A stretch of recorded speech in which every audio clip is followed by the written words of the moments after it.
Hola y bienvenidos a este espacio.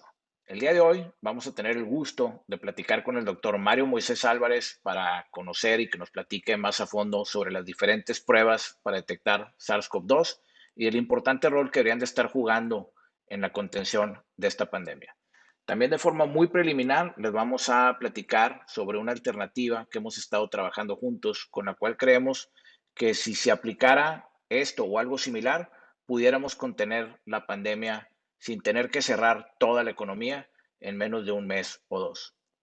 Tuve yo el honor de conocer al doctor en el proceso de creación de respiradores de emergencia que desarrollamos en ECLAB durante el año 2020 y desde entonces el doctor se ha ganado todo mi respeto y admiración por su profundo conocimiento en la materia. El doctor ha estado trabajando prácticamente desde el día cero en realizar y desarrollar pruebas rápidas, efectivas para detectar SARS-CoV-2, el virus causante del COVID-19. El doctor Mario es miembro del Sistema Nacional de Investigadores en su nivel superior, nivel 3, miembro permanente de la Academia Mexicana de las Ciencias y profesor insignia Rómulo Garza del Tecnológico de Monterrey. Actualmente es profesor titular en el Centro de Biotecnología FEMSA y en el Departamento de Bioingeniería del Tecnológico de Monterrey, en donde es líder del grupo de enfoque de ingeniería biomédica y es cofundador aparte también y codirector del laboratorio Álvarez Trujillo. El doctor Álvarez ha colaborado como profesor visitante en diversos laboratorios reconocidos y muy prestigiados internacionales como lo son Harvard y MIT, y sus principales líneas de investigación se basan o residen en las áreas de ingeniería de bioreacción, ingeniería farmacéutica e ingeniería biomédica. El doctor Álvarez ha realizado más de 90 publicaciones de artículos para revistas de reconocido prestigio internacional y ha sido invitado a impartir seminarios y conferencias en MIT, Harvard, Purdue, Rutgers, UT y, en fin, en diversos centros de investigación sumamente prestigiados y hospitales muy reconocidos alrededor del mundo. Lo más importante que tiene el doctor Mario es que es un orgullo mexicano, es una persona sumamente inteligente, conocedora de su área y sobre todo es una persona entregada a su comunidad y un gran ser humano con el cual será un deleite conversar el día de hoy. Mario, como siempre, un placer y esperamos que disfruten esta conversación.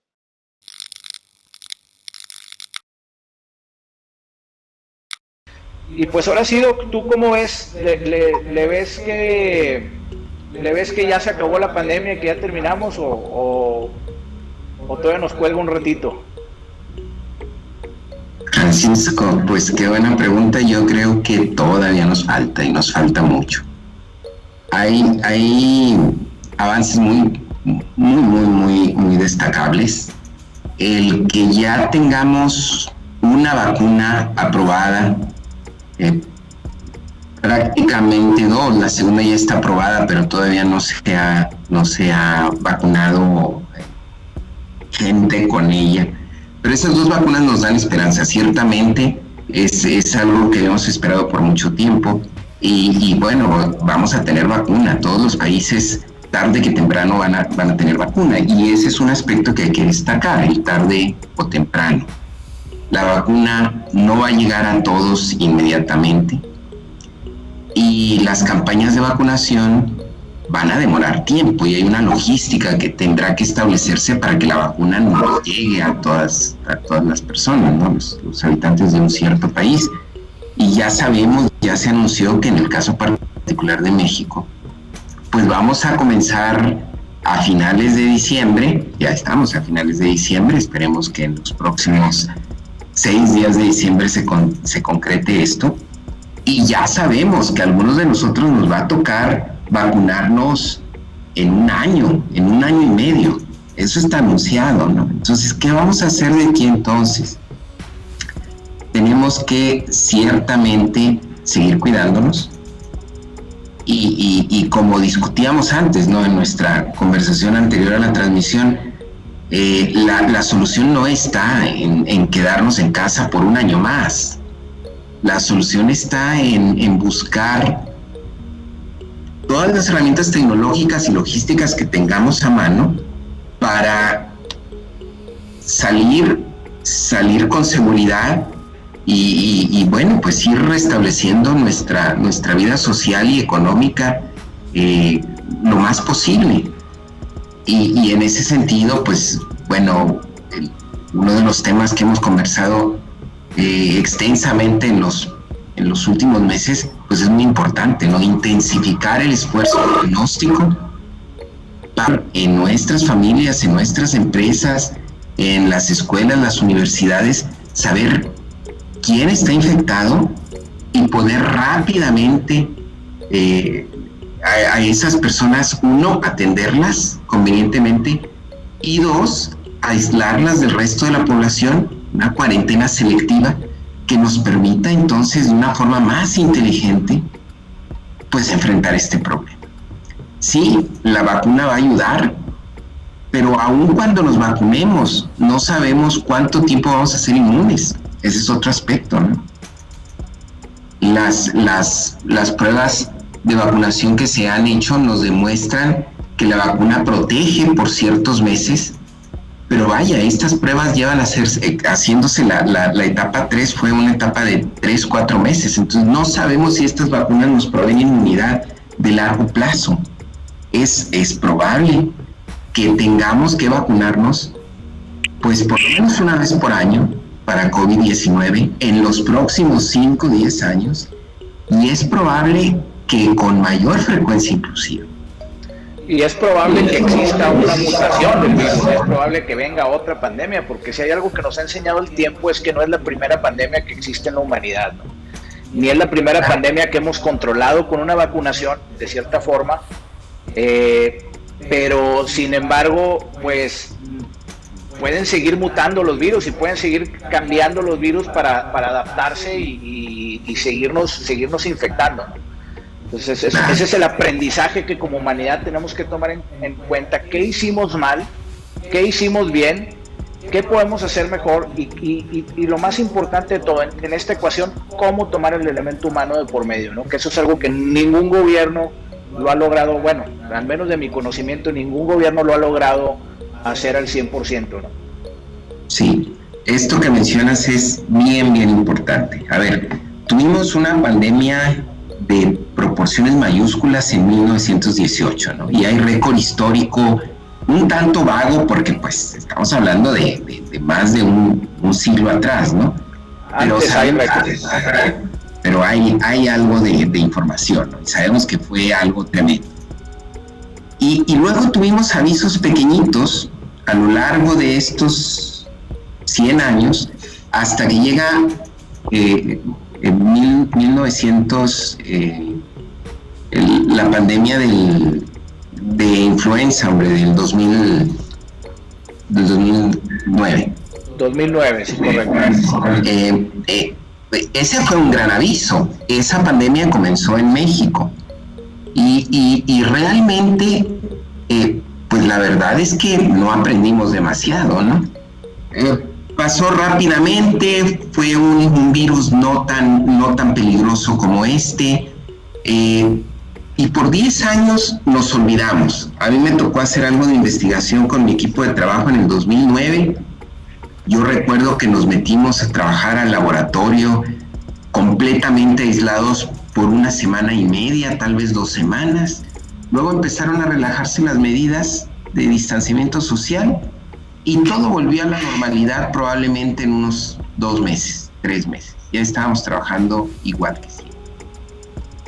Y a muchos, a la gran mayoría de los humanos, no se nos ocurrió pensar, a ver, en 1918 tuvimos algo muy serio y luego hemos tenido eventos de aviso por allá en Asia, en África con el ébola.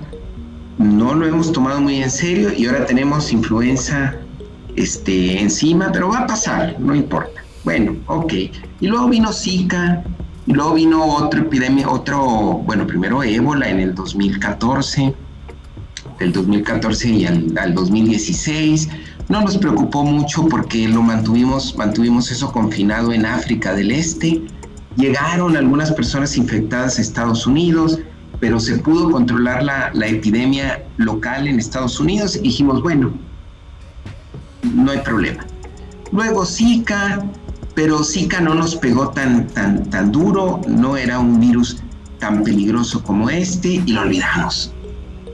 Ahora la pregunta es qué vamos a hacer para la siguiente, porque si hacemos cálculos, 1914, y luego, bueno, influenza 2009, y luego 2014 con ébola, 2016 con Zika, 2019 con... Cada vez los tiempos se acortan, cada vez la comunicación entre los humanos es más intensa, cada vez es más fácil volar de Asia a Europa, de Europa a las Américas, y bueno, es muy complicado controlar un virus que se transmite como este por saliva, ¿no? Por aerosoles. Y es increíble pensar que es un virus relativamente, no quiero decir que no le quiero quitar el mérito de ser tan destructivo, porque es un virus muy destructivo, pero relativamente su mortalidad es baja y es un virus que pudo haber sido 100 millones de veces peor, ¿no?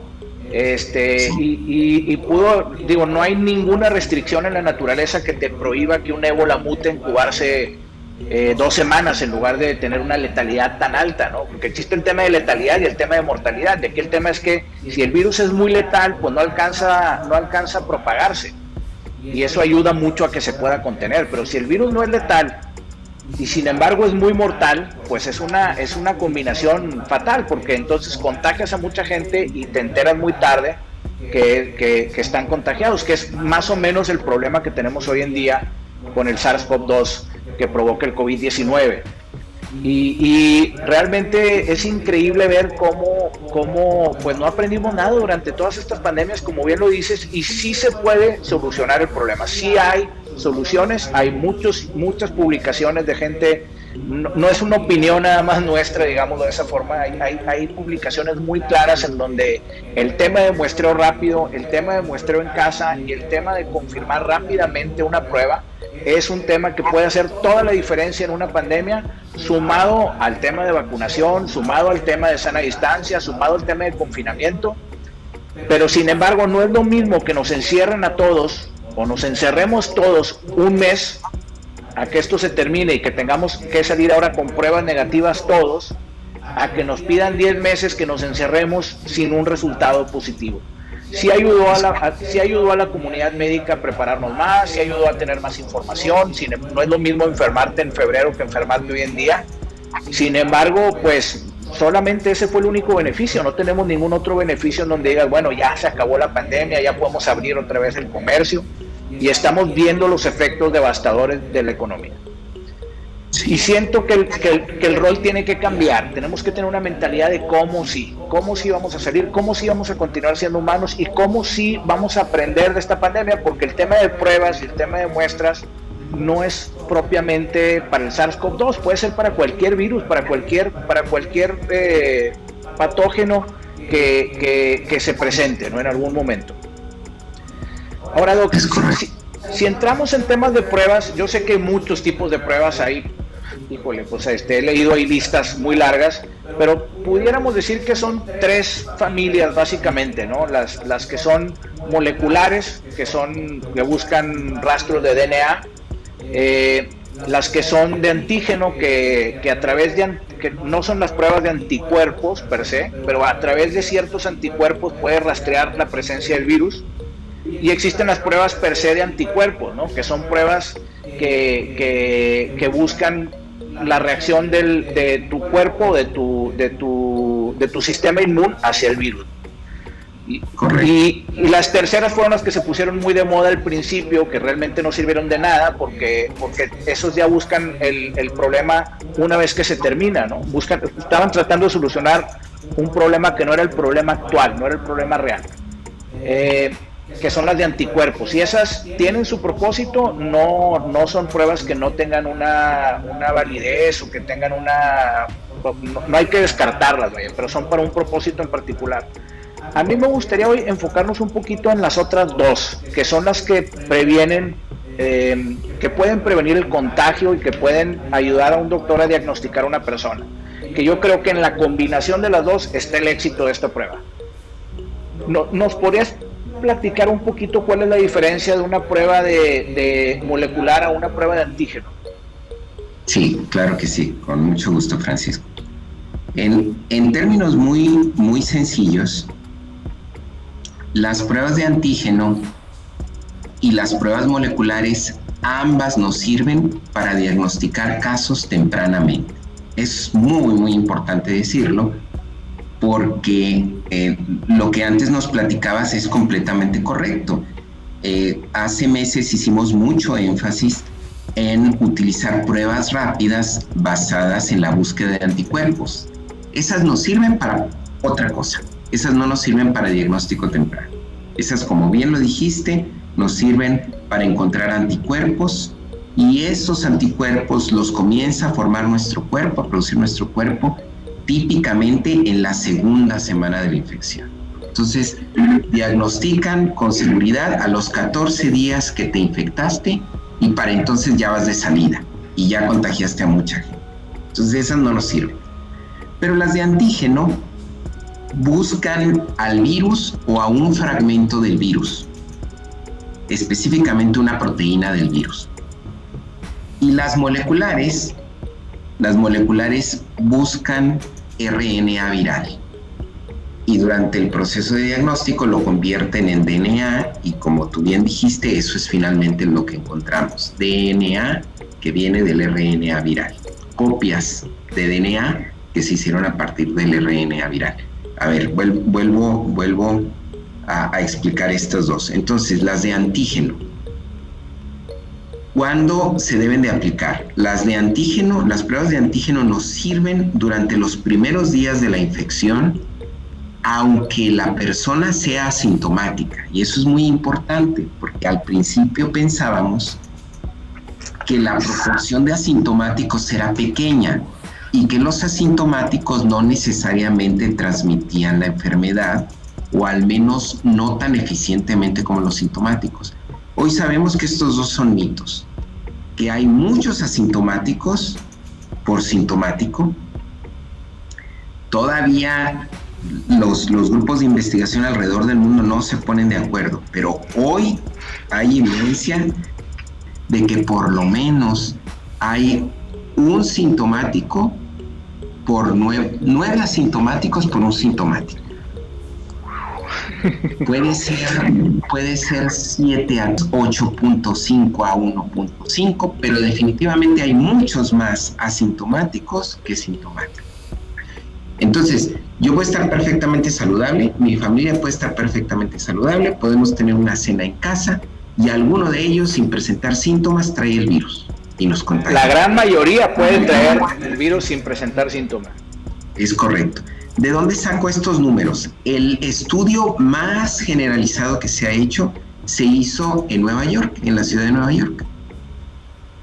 Porque el alcalde y el gobernador se pusieron de acuerdo y dijeron: vamos a hacer pruebas serológicas de anticuerpos a todo el que nos lo permita hacerlo. Entonces se donaron miles de muestras de sangre de los ciudadanos de New York City, y de esas pruebas sabemos que personas que no presentaron ningún síntoma o síntomas muy ligeros sí tienen los anticuerpos contra el virus. Entonces, de ahí sacamos este número: 8.5 asintomáticos por 1.5 sintomáticos. Y sabemos por estudios que se han hecho también que el nivel de carga viral en la saliva de los asintomáticos es similar al de los sintomáticos. Yo puedo estar perfectamente bien, no sentir ningún síntoma grave, y sin embargo tener la misma carga que una persona que está infectada. Entonces, como las pruebas de antígeno buscan al virus, en específico una proteína del virus, normalmente buscan una proteína que se llama proteína pico, en inglés es proteína spike, que es la proteína que está presente en la cápside del virus. Entonces, como detectamos una proteína del virus, estamos de facto detectando el virus. Y entonces yo puedo detectar el virus desde que la persona se infecta y durante todo el trayecto de la infección hasta el día 10, 12, sin ningún problema. El problema de las pruebas de antígeno es que no son tan sensibles como las pruebas moleculares, pero sí funcionan. Y en esto de hacer pruebas, vale más hacer muchas pruebas y que el porcentaje de eficacia sea bajo.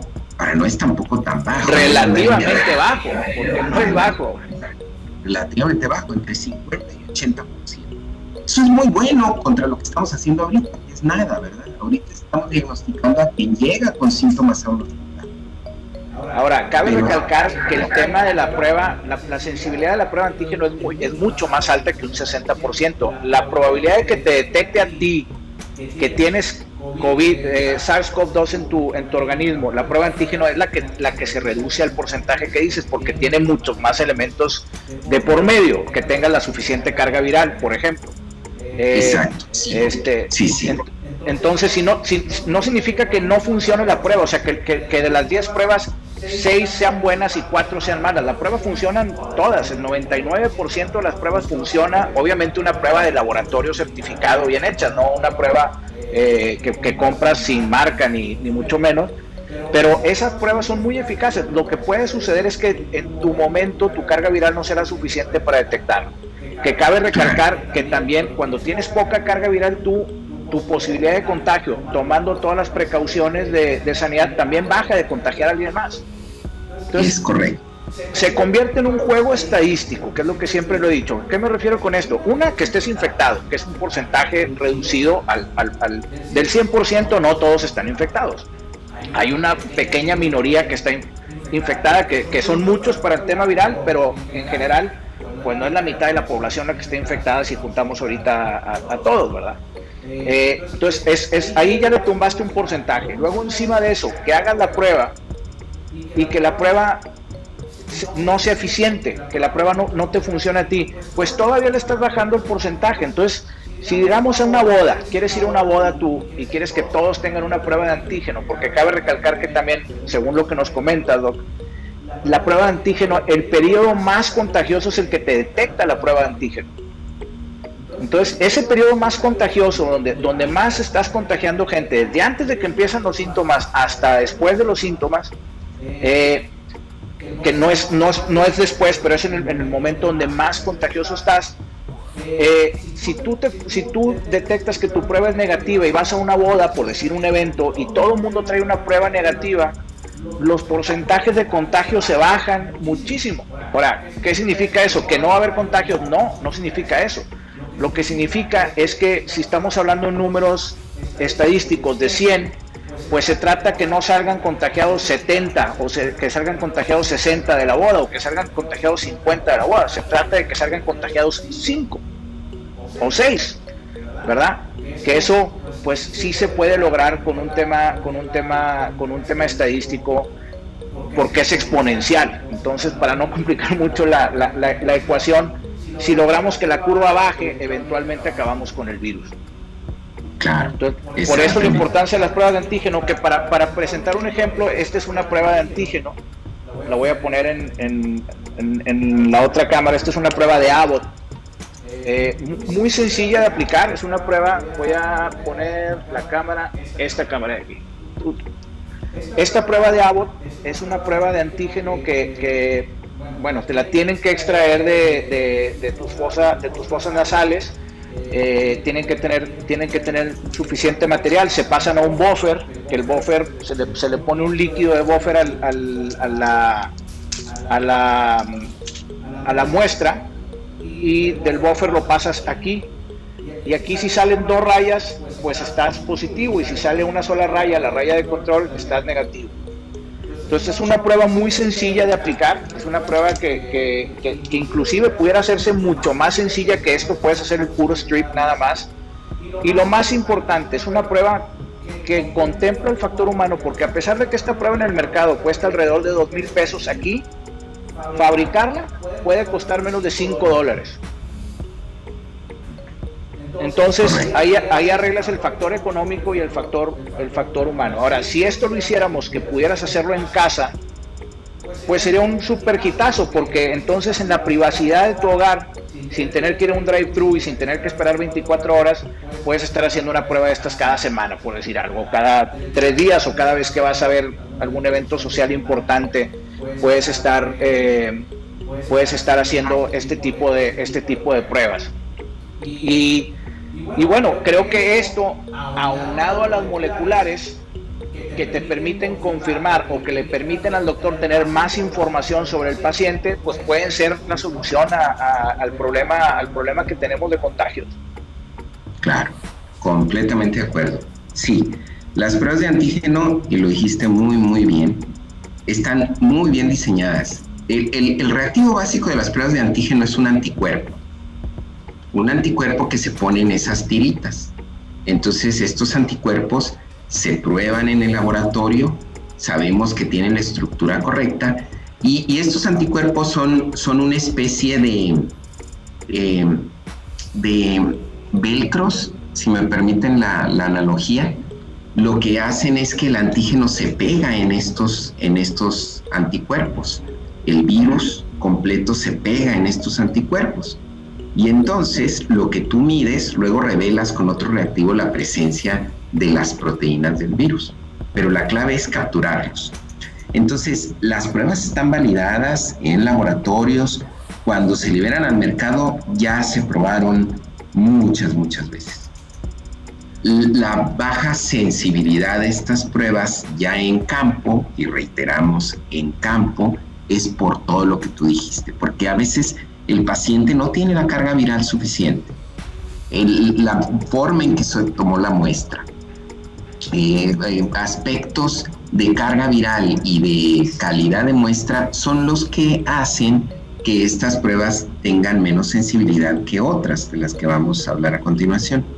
Ahora, esto de la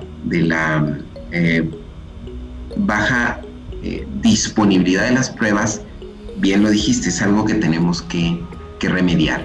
Si estas pruebas, aunque no tengan la supersensibilidad, estuvieran disponibles masivamente, pues sensacional, porque una persona se puede hacer en su casa, sí, varias veces, 2 veces por semana la prueba, y tener la seguridad de estar monitoreando su estado de salud. Tal vez la primera vez estuvo infectado y era sintomático y la prueba no lo vio, pero la segunda vez sí lo ve. Ok, entonces me guardo, no tengo síntomas, dejo de contagiar a otra gente. Bajan las probabilidades de que yo sea un factor de contagio de otras personas. Una de las razones... Perdón, disculpa la interrupción. Una cosa importante de estas pruebas también es que estos están diseñados como dispositivo médico, pero no tendrían por qué estar diseñadas como dispositivo médico. Se pueden diseñar, puede cambiar la sensibilidad, que sea por saliva, en lugar de tener que sacar. Es nada más cuestión de hacer más iteraciones y más muestras. Y se puede cambiar también la forma en que estas pruebas se comercializan o se ponen a disposición. Ahora, obviamente tienen un problema muy serio en temas de certificación, como las tienen también las moleculares de las que vamos a hablar ahorita, ¿no? En temas de certificación gubernamental, porque las enfrentan como si fuera un dispositivo médico, las enfrentan como si fuera una herramienta médica, y entonces nadie quiere aprobar pruebas de estas hasta que no cumplan con una serie de requisitos que realmente en su gran mayoría son burocráticos y no necesariamente técnicos. Hoy en día estas pruebas son muy difíciles de conseguir, muy difíciles de conseguir en México. En el mundo hay muchos lugares como en Estados Unidos donde también son difíciles, pero no tanto, y hay otros lugares como China y como Corea que las han comprado en forma masiva, y curiosamente se fabrican en Estados Unidos muchas de estas y se mandan a Asia, porque en Estados Unidos no están aprobadas en su mayoría, aunque esté demostrado el 99% de efectividad. No la certifican. ¿Por qué? Porque dicen es un dispositivo médico, y entonces tenemos que compararlo con la prueba de PCR, que es el gold standard, y entonces ahí es en donde tenemos problemas, porque no tienen la misma sensibilidad que tiene el PCR. Exacto, sí. Y esto de la sensibilidad es también muy fácil de entender. ¿Por qué las pruebas de antígeno no son tan sensibles como el gold standard, que es una prueba molecular, el PCR? Simplemente porque estas muestras, tú el que un paciente sea positivo o negativo lo ves por un cambio de color y no hay un proceso de amplificación de la señal. Entonces tiene que haber una carga viral muy, muy alta para que tú puedas ver el cambio de color. En cambio, las pruebas que llamamos pruebas moleculares son pruebas donde va implícita una amplificación. Las pruebas moleculares, como bien lo señalaste, buscan material genético del virus. En este caso, pues estamos hablando del virus de SARS-CoV-2, pero realmente pudiéramos hacer una prueba molecular contra cualquier cosa donde haya ácido nucleico. Entonces, en el caso del SARS-CoV-2, el ácido nucleico en cuestión es RNA. Y este RNA lo buscamos ahora no con un anticuerpo, como en las pruebas de antígeno, sino con unas cosas que llamamos primers, que son pequeñas moléculas. Y otra vez volviendo a mi analogía de los velcros, esta vez son 2 primers que se pegan en el RNA y le dicen a otra molécula, que es una enzima, que copie. Ahí está el proceso de amplificación. Entonces, nosotros no solamente detectamos, sino que también amplificamos. Generamos muchas copias del material genético del virus y luego hay un proceso para ver ese material genético amplificado. Ese proceso puede ser un cambio de color, puede ser un incremento en fluorescencia y se puede ver a simple vista o con un aparato. Y eso marca los distintos tipos de pruebas moleculares que hay. La que tú mencionaste, Francisco, es la de referencia, la de RT-qPCR. Eso de RT es porque mucha gente piensa que es por lo de real time, pero realmente es por retrotranscripción. Y luego PCR significa Polymerase Chain Reaction. En español sería reacción en cadena de la polimerasa. Esa es la prueba estándar, lleva una Q antes de PCR, RT-qPCR. La Q viene de cuantitativa, porque se realiza en un aparato que te da una medición cuantitativa, es decir, por un parámetro de la máquina puedo yo saber si tengo poca carga viral o mucha carga viral. Y luego el tubito que nos mostraste, Francisco, ese tubito contiene reactivos. Ustedes pueden ver tal vez que la coloración ahí es rosácea, rojiza del tubito. Bueno, en tiempo cero ese tubito es rojo y luego si la amplificación ocurre se torna amarillo por un cambio de pH que induce un cambio de color, de rojo a amarillo. Ese tipo de pruebas son pruebas en literatura, las describimos como pruebas colorimétricas LAMP. Y LAMP es otra vez una contracción de Loop Mediated Amplification, LAMP, Loop Amplification. Esa prueba es muy padre porque es isotérmica. Las pruebas PCR necesitas un aparatito que se llama termociclador y lo que hace es cambiar la temperatura en ciclos. Y necesitas 40 y tantos ciclos de temperatura para poder amplificar RNA viral. Y las pruebas LAMP son isotérmicas. Entonces tú pones el tubito a una temperatura constante, ahí pusiste tu muestra.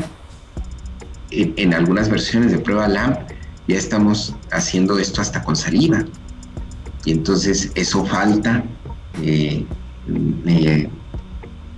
obtener, como decía Francisco, la autorización aquí de las autoridades sanitarias para hacer esto, pero esto ya se puede hacer, técnicamente es factible. Entonces podríamos hacer pruebas moleculares a partir de muestras de saliva. Y una cosa importante es que las podemos sacar rápido, estas pruebas moleculares, porque realmente en sí las pruebas tienen un periodo de entre viéndonos conservadores, a lo mejor de 30 a 40 minutos, siendo conservador una prueba de LAMP, me refiero, ¿no? O sea, en media hora, 40 minutos puedes tener tus resultados, si no es que antes. por un lado, ¿no? Y por otro lado también, nada más para dejar ya a las pruebas de antígeno, que está un laboratorio aquí de Monterrey, se llama Protec, me hizo el favor de prestármelas, que es un laboratorio certificado y que cuenta con toda su documentación de COFEPRIS. Y esta prueba del laboratorio se llama Abbott, el que la fabrica, ¿no? El que la aplica aquí se llama Protec, el Abbott. Bueno, la diferencia que yo, así como lo logro visualizar en mi mente no biológica, es la prueba de antígeno, abre la puerta de un cuarto y ahí ves a la persona que estás buscando, ¿no? O al asesino en la escena del crimen, ahí lo ves. Y la prueba de PCR o las pruebas moleculares, estás llegando a la escena del crimen con el asesino adentro o sin el asesino adentro, estás detectando que tienen la carga de RNA o de DNA que estás buscando, ¿no? Entonces, por eso tienen un propósito diferente y las dos son pruebas complementarias. Una porque la segunda, como un tema médico, si tuviste COVID y tienes algún daño en los pulmones o algo, le sirve mucho al médico saber que en reciente historia tuviste COVID. Mientras tanto, estas se pueden llamar como pruebas de contagiabilidad, porque realmente lo que te están entregando es un periodo de contagio. Entonces, la idea que hemos estado discutiendo el doctor y yo, y que hemos avanzado algo en temas de desarrollo, él sobre todo en la parte biológica, nosotros le hemos metido un poco más de cerebro en la parte técnico-electrónica, pero pudiéramos hacer una solución en donde pudiera haber muchos kioscos distribuidos por toda la ciudad, en donde con un costo bajo pudiéramos tener pruebas rápidas y pudiéramos tener resultados rápidos a base de saliva, ni siquiera que te tengan que poner un hisopo, ni te tengan que estar ahí molestando todos los días con un hisopo en tu nariz, ¿no? Entonces, pues la ciencia lo existe, el doctor Mario es un científico extraordinario, el cual lo ha demostrado en muchas partes del mundo, no nada más en México, y sería importante que para solucionar este tipo de problemas tomemos en cuenta la opinión de personas científicas y ingenieriles como son el doctor, porque la solución ahí está. Y las pruebas, entiendo que hay un tema de certificación, pero deberían de ser más como las olimpiadas, los temas de certificación. A ver, aquí está la prueba que vas a correr, ven a correrla y si ganas el récord, pues te llevas el premio y va a haber pruebas para todos, ¿verdad? En lugar de tener que llenar dossiers y demostrar con técnicas, ahora sí que pasadas de moda, un tema en donde vivimos en un mundo iterativo moderno, en donde la tecnología lo que nos dice es, pues saquemos las primeras pruebas y si fallan las vamos mejorando en el camino, ¿verdad? Pero no nos esperemos a que exista la prueba perfecta, porque va a pasar esto, nos va a pasar un año y vamos a estar en las mismas. Voy a poner una toma, Doc, que tú no tienes del escritorio, donde voy a enseñar el dispositivo de la prueba que bueno, tengo que ser muy franco, que el doctor ha sido el que la ha estado desarrollando, yo he sido más un elemento auxiliar aquí en la parte electrónica. Y voy a poner esta toma de aquí, en donde puedo mostrarles el dispositivo, y este dispositivo no es nada más que un horno moderno de mucha precisión, en donde estamos calentando estos dos puertos, si le podemos decir así, uno a una temperatura que es donde pones la saliva, y otra temperatura en donde pones el reactivo, ¿no? Entonces tú usas este bote para poner tu saliva, lo cierras, lo pones en este puerto, oprimes este botón y empieza a contar el tiempo que necesita la saliva estar en este lado. Posteriormente viene una parte que tenemos el reto de mejorar, que ya tenemos varias ideas que no les vamos a comentar porque si no nos la roban, pero varias ideas para pasar. Esto es una micropipeta, y pasar una cantidad de saliva a el reactivo, con la idea de que se mezclen, y esperamos acá en este puerto de aquí. Pasamos la prueba ya mezclada aquí y esperamos un tiempo y vemos el color del resultado, si es un color rojo, que es negativo, o rojizo, que es negativo, o un color amarillo, que es positivo. Y otra de las cosas que estamos trabajando es en poner sensores, como este sensor que ven aquí, para que haga la medición en tiempo real de la prueba, porque También como todo desarrollo ingenieril tiene ciertos retos que tenemos que enfrentar, como es el detectar si es una prueba válida o no válida, en específico porque viene de saliva. Entonces, no sé si nos quieres comentar más al respecto de este tema, porque pues ya ahora sí que me robé la palabra. Este, pero pues aquí tenemos al genio que ha estado trabajando esto enfrente de nosotros y sería buenísimo que nos comentara más en cómo ves que esto pueda cambiar la trayectoria de la pandemia. Sí, gracias Francisco. No, pues lo explicaste perfectamente, ¿no? Cuál es la intención. Yo una cuestión que quisiera mencionar es que algo que a mí me gusta de este desarrollo es que ilustra muy claramente que la ciencia hoy día, para que llegue a tecnología y finalmente se use, requiere del trabajo de equipos multidisciplina. Es decir, nosotros somos un laboratorio de investigación. Realmente los genios que están detrás de esto, pues no somos nosotros los investigadores más viejos, no los profes. Los que realmente hacen el trabajo duro son los estudiantes de posgrado, ¿no? Entonces, en nuestro laboratorio hay estudiantes de posgrado y hay estudiantes muy brillantes de licenciatura que se entrenan con los estudiantes de posgrado y algunas de sus ideas son realmente tienen esa chispa para mover estas investigaciones adelante. Y todo ese trabajo finalmente, pues es el trabajo que sienta las bases técnicas, ¿no? Pero luego, para esto llevarlo a que se use, a que la sociedad se beneficie de esa investigación, pues requiere de buena ingeniería. Y ahí, pues hoy día en los equipos de investigación nadie puede hacer todo, ¿no? Entonces aquí es virtuosa la participación de Kiko y de su equipo de trabajo que han podido ensamblar esas máquinas que nosotros no hubiéramos podido ensamblar tan rápidamente. Y ese es el trabajo en conjunto lo que está llevando esto muy rápidamente adelante. ¿Qué pretendemos con esto? Precisamente lo que dijo Francisco. Llevar esta tecnología a un kiosco para que la gente lo use y para simplificar los procesos de diagnóstico hoy. Si a ustedes les ha tocado la mala fortuna de tener que hacerse la prueba por una sospecha de COVID-19 o han tenido que llevar a un familiar o a un amigo a hacerse una de estas pruebas, saben a lo que nos referimos, saben que hay listas de espera, saben que una prueba RT-PCR, pues si hoy tengo la sospecha, en 2 días, si me va bien, voy a recibir el resultado, ¿no? Porque tengo que ir al hospital o tengo que hablar por teléfono, hacer una cita, tarda en procesarse la muestra. Y bueno, pues hay un tema ahí de espera. Y el factor humano, que es bien importante. Si no lo hacemos para que sea fácil de hacer, que sea inmediato, que no tengas que hacer filas de espera, que sea accesible económicamente, porque eso es súper importante también. Nadie se va a estar haciendo una prueba de $1,000 a la semana, ni menos 2 ni 3.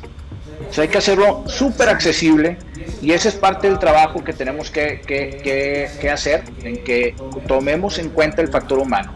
El anonimato, la privacidad, el que sea rápida la prueba, el que esté accesible, el que no tengas que estar haciendo una fila en un drive-thru, porque el hacer eso es como ir ya al doctor, ya es muy tarde, ya estás yendo porque traes síntomas, porque ya no te aguantaste, y aquí el tema es que sea prevención. Entonces por eso hay que empujar todo un protocolo de pruebas, incluyendo las que estamos platicando el doctor y yo, que son las que confirman y ahora sí que el gold standard, pero que no serían suficientes sin tomar en cuenta también las pruebas de antígeno.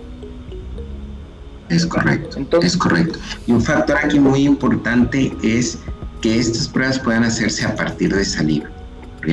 Otra vez, si a ustedes les ha tocado, han tenido que hacerse la prueba, o un familiar de ustedes se ha tenido que hacer la prueba, hoy día las pruebas RT-PCR te toman una muestra con un cotonete, ahí está el cotonete, insertan el cotonete en tu nariz y bueno, te hacen un raspado y hay un protocolo para hacer el raspado. Yo mismo no me podría hacer a mí mismo el raspado. Un experto, una enfermera, un enfermero o un médico tiene que hacerlo un técnico laboratorista para asegurarse de que está introduciendo el cotonete suficientemente dentro de mi fosa nasal para tomar una muestra adecuada. Y ahí está la situación, una muestra adecuada. Hay error humano en estas pruebas. Si no tengo una carga viral altísima, o si la muestra no fue tomada apropiadamente, o si el traslado de la muestra al laboratorio fue muy demorado, puede que mi muestra venga negativa cuando yo sí soy contagioso. Que esos puntos no los toman en cuenta cuando comparan las dos pruebas, ¿verdad? Cuando comparan las de antígeno con las de PCR, porque ellos asumen que el proceso no tiene riesgo y que es perfecto. Sin embargo, si algo nos ha demostrado esta pandemia es que no es perfecto ese proceso tampoco. Es correcto, es correcto. Ahora, Doc. Entonces imaginen... No, disculpa, sí, termina. Sí. No, solamente comentar que hay un gran brinco tecnológico en hacer esto posible a partir de muestras de sangre. Ese es el leap, ese es el brinco que hace toda la diferencia, que sea fácil, que tome el factor humano, que te sientas seguro y que no la hagas porque te sientes mal, sino que la hagas de forma preventible, que eso es lo más importante de todo. Si logramos ese brinco y tomamos en cuenta el factor humano y el gobierno cambia la mentalidad en decir, en lugar de decir no salgas, enciérrate, a decir yo te voy a decir cómo puedes salir seguro y cómo debes de salir seguro y cómo puedes socializar de forma responsable pero con mucha más seguridad.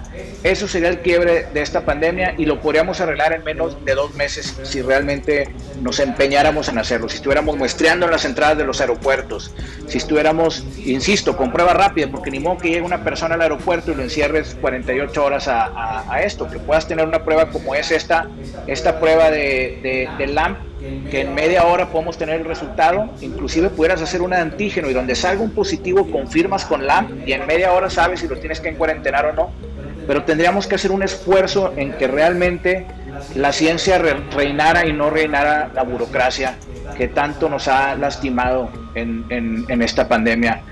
Si hay algo que ha demostrado ser un lastre para el avance tecnológico, no ha sido la ciencia ni la ingeniería, ha sido el tema de política, de gobernantes y de burocracia. Ese es el enemigo número 1 y ahí es en donde tienen que estar las lecciones más importantes aprendidas.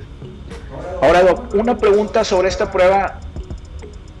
¿Qué tanto tiempo nos tardamos teniendo nosotros una muestra del virus en desarrollar, de cualquier virus, no me refiero al SARS-CoV-2, en desarrollar una prueba que lo identifique y lo encuentre? Qué buena pregunta. Realmente los pasos tecnológicos son muy claros, ya los hemos caminado muchos grupos de investigación en muchos lugares del mundo. Y entonces la recetita para desarrollar esto para cualquier otro patógeno ya es muy cierta, ya hay mucha certidumbre en esa receta. ¿Qué necesito? Necesito una secuencia que me diga cómo es genéticamente el virus o el nuevo patógeno. ¿Eso de dónde sale?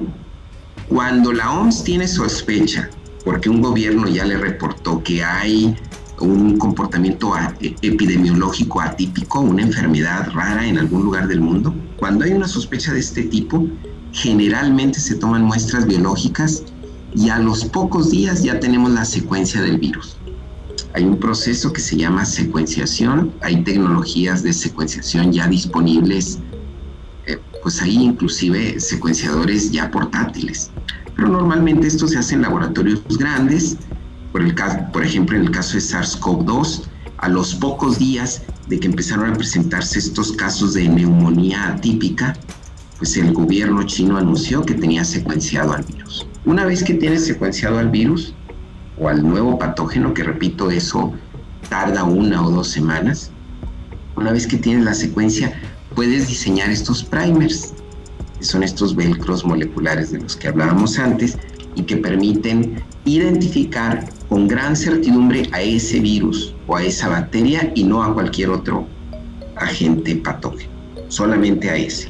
Bueno, esos virus se diseñan en computadora, hay programas desarrollados para hacer este diseño, no lo puede hacer cualquier persona, Esos primers, ¿no? De hecho, esos primers, ajá. Pero un técnico bien entrenado, por ejemplo, en nuestro caso, en nuestro laboratorio, tenemos 2 alumnos de posgrado fabulosos. Bueno, uno de ellos acaba de recibir su doctorado este diciembre. Entonces, ellos son los encargados de hacer este diseño computacional. Y luego, estos no se sintetizan, no se producen en nuestro laboratorio. Tú le mandas un correo electrónico a una empresa y le dices, diséñame esto. Y a los 3 días por paquetería te llegan tus primers y tú empiezas a hacer pruebas. Tienes que validar que funcionen. Esto lo haces con muestras. Nosotros, por ejemplo, desarrollamos esta tecnología de primers sin tener acceso al virus. Simplemente con material genético del virus que compras también de otro proveedor y luego lo reproduces en una bacteria. Suena muy complicado, pero para nuestros alumnos que trabajan en estos temas, todos estos pasos los pueden hacer en menos de 3 semanas. Entonces, todo lo que acabo de describir, desarrollo en 3 semanas. Ahora, eso en 3 semanas, entendiendo que hay un proveedor externo, que hay que mandarle a hacer las cosas y que tenemos un montón de pasos a seguir. Si tuviéramos el interés como humanidad, digamos como mexicanos, para no hablar de toda la humanidad, y nos dijeran, a ver, ¿qué necesitan para sacar esto en 5 días, 7 días? ¿Se pudiera sacar o no? Sí, definitivamente. Entonces, sí. Eso significa que la nueva variante, disculpa que te interrumpa, doctor, nada más quiero hacer un punto bien importante. La nueva variante del SARS-CoV-2 que está en Gran Bretaña, ya pudiéramos tener pruebas aquí hoy para poderlo detectar. Correctísimo. La nueva cepa. Si tuviéramos las máquinas para sintetizar estas piececitas, estos velcros, que son finalmente también material genético cortito, esta síntesis, el diseño en computadora lo hago en 1 hora. Bueno, no yo, un experto como mis alumnos doctorales que saben cómo hacer esto, y en 3 horas estaríamos sintetizando. El mismo día tendríamos pruebas listas. Y si tuviéramos el interés de manufactura masiva para poder hacer el suficiente volumen de pruebas, ¿sería un problema la capacidad de manufactura? ¿Sería realmente un problema si no tuviéramos limitaciones económicas? Simplemente las limitaciones de la física y las limitaciones técnicas de un espacio y demás, ¿pudiéramos hacer esto en dosis masivas rápidamente? Sí podríamos hacerlo masivamente, bien rápidamente. ¿Podríamos ganarle a la pandemia? Sí. ¿Podríamos ganarle a una nueva pandemia si estuviéramos preparados? Sí. Esta nos tomó por sorpresa. Porque quisimos, y no teníamos... Sí, no nos preparamos. Por 10 años nos dormimos en nuestros laureles, ¿no? Totalmente todo de acuerdo. Desarrollo sí, realmente nos tomó por sorpresa. Todo este desarrollo de pruebas mucho más rápidas y casi tan eficaces como RT-qPCR, lo tuvimos en stand-by por 10 años y detonó el pasado diciembre cuando China anunció que tenía un problema ya encima. Sí. Y realmente, por los procesos regulatorios, que coincido contigo, son mucho más lentos que lo necesario. No estoy hablando de vacunas, pero estoy hablando del caso concreto de pruebas. Sobre todo en las pruebas que no te las estás tomando, ni te estás inyectando nada, ni te estás conectando a un dispositivo como un ventilador o algo por el estilo, ¿no? Estas pruebas se comprueba muy bien su eficacia. El único problema que tenemos en regulación, porque no es nada más de México, cabe recalcar, es un tema mundial que hasta ahora empiezan estas pruebas a surgir y creo que en poco tiempo vamos a tenerlas a un costo más accesible. Sin embargo, no puedes tú tomar a un horno de un termociclador, no puedes tomarlo como un dispositivo médico porque no lo es un accesorio, es algo que ayuda a llegar a un resultado. Y el problema es que estamos teniendo hoy en día es que se toma como un dispositivo médico. Inclusive en Estados Unidos, por ejemplo, para hacer pruebas masivas de esta prueba, de la prueba de antígeno, requieres una receta médica, lo cual vuelves a lo mismo, factor humano. ¿Por qué necesitas una receta médica para saber si estás o no contagiado? Es mucho mejor hacer una prueba a no hacerla. Entonces, ese es el problema que tenemos, es un problema burocrático en donde cuando le llega la certificación a COFEPRIS no tiene parámetros escritos para poderlas aprobar sin que sea un dispositivo médico. Entonces, no sé si nos pudieran dar una autorización para que esto fuera un suplemento alimenticio, que ese sí te lo tomas y ese sí te puede causar 1001 daños, pero esto que no es un suplemento, que no te lo tomas y que no causa ningún daño y que está comprobado, que tiene resultados, sobre todo estas que son las pruebas de LAMP, que son moleculares y que están igual de eficaces que una de PCR, eso tenemos que aprender que nuestro proceso burocrático tiene que obedecer épocas más modernas y estar a la par de la entrega de la ciencia. Sin duda, la vacuna es parte de la solución, son cosas complementarias, pero tenemos que darle tiempo con este tipo de cosas a que las vacunas surjan y a que las vacunas se puedan probar con eficacia. Completamente de acuerdo, sí. Y esto que mencionas del proceso regulatorio es muy importante mencionarlo y recalcarlo. El proceso regulatorio tiene una razón de ser, pero esa razón de ser tiene que ponerse en un contexto. Entonces, la racional de no aprobar cualquier prueba diagnóstica es que yo puedo hacerle mucho daño a la sociedad con un falso negativo, sobre todo con un falso negativo. Con un falso positivo yo puedo asustar a la persona innecesariamente y puedo causar un daño psicológico, etcétera. Comprendo eso. Pero el daño de un falso negativo es más importante y ese es el que se tiene que atender. Pero en un contexto donde no tuvimos una prueba de referencia funcional, porque RT-PCR funciona bien. El caso es que no la pudimos hacer disponible a toda la población. Eso es un hecho.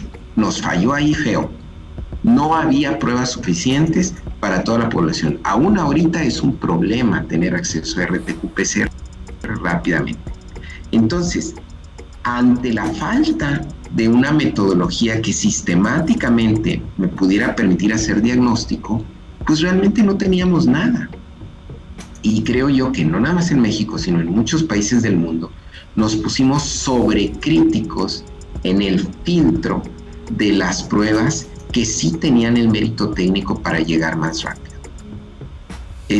No cualquiera pone en el mercado una prueba. Hay que tener una cierta capacidad técnica importante y de manufactura para poder llegar hasta ahí. Yo creo que se pudieran aligerar los procesos burocráticos que hay detrás de las regulaciones que tienen que ver con pruebas diagnósticas para habilitar un diagnóstico más eficiente, más efectivo, más masivo, porque lo necesitamos, es evidente que lo necesitamos. Lo necesitamos. Y otra cosa, nadie está hablando de brincar de un proceso de pruebas en donde veas la eficacia, pero vuelvo a insistir, tiene que ser más como las Olimpiadas, en donde te digan, a ver, de cada 1000 pruebas que hagas, tienes que tener 990 pruebas que se adhieran a este marco de referencia, ¿no? Que se adhieran a este estándar, que no puede ser PCR porque una prueba de antígeno jamás va a cumplir el estándar del PCR porque no está diseñada igual que el PCR, pero tiene que ser un estándar de antígeno. Y vengan a demostrarlo, y si demuestras que funciona con estas características, adelante. Lo que no puede ser es que un equipo científico tenga que tener aparte un equipo burocrático, en donde el equipo burocrático se va a integrar dossiers que no tienen nada que ver con la prueba ni la eficacia de la misma, sino de un tema político y que si te falta una coma te lo regresan, y donde realmente está diseñado para un contexto en donde no hay pandemia, en un contexto de un laboratorio internacional que tiene un departamento burocrático en su empresa para mandar y certificarse. En un día como hoy, lo que nos debería interesar es si funciona o no funciona la prueba lo suficientemente bien, en el entendido que ese falso negativo, si no se hace la prueba y no es falso negativo, simplemente no se hace la prueba, ya le está haciendo daño a la sociedad hoy en día. Correcto. Es correcto, es correcto. Sí, sí, sí. Y bueno, hay que tener en consideración que nuestra población, no nada más en México, en todos lugares del mundo, está cansada. Es decir, llevamos 9 meses con esto, ha sido un proceso muy pesado, económicamente es un proceso muy sufrido, socialmente ha sido un proceso muy sufrido. Necesitamos tener ojos en el proceso. ¿A qué me refiero con esto? No podemos ir a ciegas, pero si tenemos los medios para diagnosticarnos, si sabemos quién es más probablemente positivo, si podemos esas personas positivas llevar un registro de con quién tuvieron contacto, como lo hizo Corea, que diagnosticaba a una persona e inmediatamente buscaba hacia atrás, a ver esta persona con quién ha tenido contacto, vamos a hacerle pruebas a esas personas. Teniendo estos protocolos, esta logística muy, muy racional, vamos a poder hacer lo que hizo Corea. Corea anuló la curva pandémica en menos de 40 días. Y nosotros en menos de un mes, bueno, en un mes prácticamente. Pero lo increíble es eso, o sea, lo increíble es que la gente está cansada y no podemos culpar a la gente por estar cansada, porque la estrategia que hemos reiterado y que hemos seguido y que hemos continuado instalando, pues no da resultados. La que funciona es la del cubrebocas y la de sana distancia y la del aislamiento. Claro, si no sales de tu casa no te vas a contagiar. Si te pones un cubrebocas, tus probabilidades de contagio bajan de forma garrafal.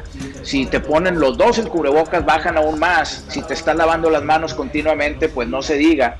Pero volvemos a lo mismo. En un problema ingenieril tenemos que contemplar todas las variables. Y está el elemento humano. El humano se cansa de traer un cubrebocas y es imposible pedirle que traiga el cubrebocas 24 horas al día. Obviamente, yo recomiendo que lo traigamos lo más que se pueda. No estoy siendo abogado de no usarlo, todo lo contrario.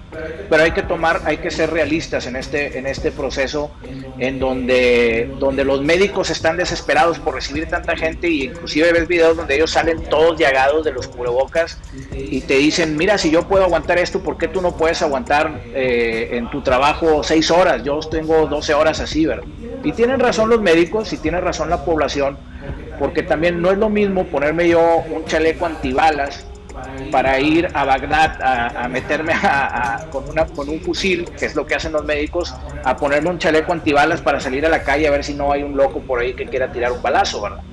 Te vas a cansar de traer el chaleco antibalas estando en la calle porque no estás la percepción de uno es que no esté en un riesgo inminente, aunque estés en riesgo inminente. Entonces, yo creo que el tema del gobierno es que nosotros vemos a nuestros gobernantes en su vida activa trabajando, dándonos recomendaciones en una recomendación que no ha funcionado y ha traído muchos daños colaterales importantes. Yo no estoy abogando porque salgamos todos a la calle ni salgamos a rebelarnos, todo lo contrario. Yo creo que el distanciamiento social y el aislamiento funcionan, pero sí tenemos que cambiar la estrategia y tenemos que atacarla desde un punto científico, ingenieril, y los burócratas y los políticos se tienen que hacer tantito para atrás y dejarnos trabajar. Si no nos dejan trabajar, si no nos dejan tomar decisiones a nosotros, si no nos dejan subirnos al volante, subirnos al mando de este avión, no va a funcionar. Necesitamos ser más rápidos, más asertivos, necesitamos poder probar, sobre todo con cosas que no le causan ningún daño a ninguna persona. Tenemos que ser mucho, mucho más rápidos que la pandemia. Si lo hubiéramos hecho desde el principio y si hubiéramos aprendido de la pandemia de influenza, otra cosa hubiera sido. Mi preocupación es que en esta todavía no aprendemos y todavía no cambiamos nada fundamental. Nos pusimos de acuerdo con la logística más complicada del mundo para distribuir vacunas y para desarrollar una vacuna con una tecnología completamente nueva, pero no nos podemos poner de acuerdo en algo tan sencillo como es hacer pruebas y como acelerar un proceso de desarrollo donde el resultado es claro que es positivo, y tenemos ejemplos en el mundo donde se han controlado la curva pandémica de forma sustancial. Entonces, pues bueno, el propósito de este podcast, de esta transmisión, pues es hacer un llamado a muchas cosas. Una, a que el gobierno confíe en la inteligencia de los ciudadanos, y el hecho de que la gente esté saliendo a la calle no significa que la gente no le esté metiendo inteligencia, al revés. Están siendo inteligentes porque dicen, llevo guardado 9 meses y no ha dado resultados, pues yo ya voy a salir porque prefiero ya mi salud mental, aunque corra riesgo mi vida. Obviamente pues nadie quiere que le toque la bala, ¿verdad? Pero sí tenemos que cambiar fundamentalmente la estrategia y tenemos que buscar cómo sí podemos hacer las cosas y cómo sí atacar esta pandemia. Es un llamado a la sociedad también de ser más responsables y de tomar las cartas las cartas en el asunto que nos toca y nos corresponde a cada uno, pero también a las autoridades de que tenemos que trabajar de la mano con la comunidad científica, no nada más con la comercial y con los laboratorios grandes, sino con la comunidad científica para solucionar los problemas que enfrentamos en la humanidad hoy en día. Dígase cualquier tipo de problema, no nada más médico, ¿verdad? Y teniendo teniendo mentes tan brillantes como las de ustedes, doctor, y con tanto los estudiantes y como muchos científicos que hemos tenido el privilegio de conocer y de poder hablar con ellos, y muchos ingenieros que bueno, han respondido a un llamado de emergencia por puro llamado humanitario, pues es un desperdicio no utilizar este talento y poder darle una solución a este problema que ya estamos todos hasta el gorro y cansados. Sí, muchas gracias, Francisco. Muchas gracias. A mí me gustaría también hacer un llamado a la ciudadanía, así como tú lo has hecho, a cuidarnos. Seguir usando cubrebocas es muy, muy importante. Tú lo dijiste muy articuladamente. Hay que reducir probabilidades. Entonces, si yo uso mi cubrebocas, si tú tienes tu cubrebocas, si nos mantenemos a una distancia de más de 2 metros, si cuando tenemos que interactuar lo hacemos en espacios abiertos, todo eso contribuye, no exime de la posibilidad, pero contribuye a bajar las probabilidades de que nos contagiemos. Si tuviéramos el recurso de pruebas continuas de bajo costo, que yo pudiera monitorear mi estado de salud 2 veces por semana, 1 vez por semana, qué fabuloso sería, porque tendría la certidumbre de que yo estoy limpio y que la gente que está interactuando conmigo está libre de la infección. No salgan si no tienen que salir, pero si tienen que salir, pónganse su mascarilla, por favor, pónganse su mascarilla, ayúdenos a batir esto. Y mencionar también que aquí en esto que estamos haciendo no hay ningún interés político.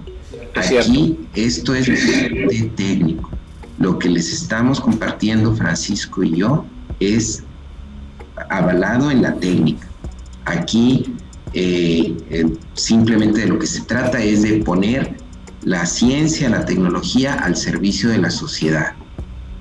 Y lo que estamos diciendo es perfectamente verificable. Hay muchos grupos de investigación, no solamente el nuestro, en todo el mundo, trabajando en el desarrollo de pruebas de antígeno, de pruebas moleculares, de variaciones más sencillas de RT-PCR, de variaciones de lambda, todo esto que les hemos platicado durante la conversación. No seguimos ningún interés político, no hay ninguna bandera ideológica detrás, es simplemente técnica al servicio de la sociedad, como debe de ser. Sin lugar a duda, inclusive no nada más no hay ningún interés político, sino ni siquiera un interés económico detrás de esto. O sea, realmente el interés de utilizar la herramienta que nos trajo con más capacidad en este planeta, que es la materia gris, y ponerla al servicio de la comunidad, como bien lo comentas, doctor.